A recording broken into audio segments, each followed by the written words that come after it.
చెప్పు రివ్యూ బాగుంది, చాలా బాగుంది.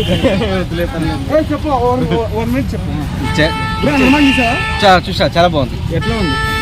చాలా అంటే చాలా రియలిస్టిక్, మంచిగా తక్కువ బడ్జెట్ లో కూడా అంత మంచి గ్రాఫిక్స్ చేయడం చాలా గ్రేట్. అసలు ప్రశాంత్ వర్మ గ్రేట్.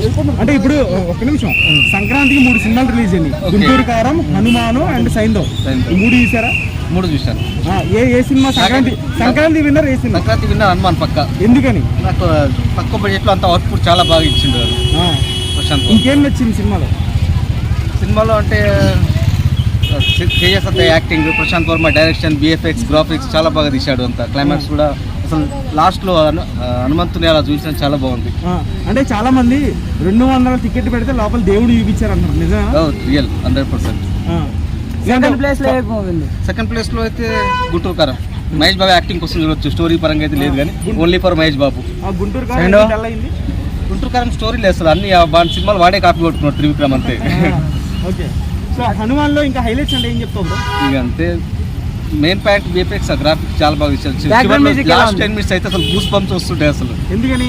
అంటే హనుమాన్ అంత క్లియర్ గా చూపించడం చాలా బాగా. లోపల అందరూ జై శ్రీరామ్ అంటున్నారు. 100% అందరు చాలా మొత్తం జై శ్రీరామ్ తో మారిమోగిపోతుంది. అంటే స్టోరీ ఎలా అనిపించింది బ్రో మీకు? బాగుంది, నచ్చింది. బ్యాక్గ్రౌండ్ మ్యూజిక్ ఎలా ఉందన్న? బాగుంది.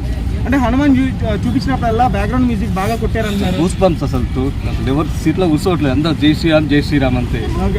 డైరెక్షన్ ఎలా అనిపించింది? చాలా బాగుంది. Prashanth Varma pan India director ఈ సినిమాతో. అంటే విఎఫ్ఎక్స్ చూస్తుంటే మీకు రియలిస్టిక్ అనిపించిందా అలా ఫేక్ అనిపించింది? రియలిస్టిక్ అనిపించింది. హైలైట్స్ అంటే ఫైనల్ గా హైలైట్స్ అంటే ఏం చెప్తావు హనుమాన్కి? ఎందుకు చూడాలి ఆడియన్స్ సంక్రాంతిలో? అంటే అది మించి ఉందా? చాలా బాగుంది.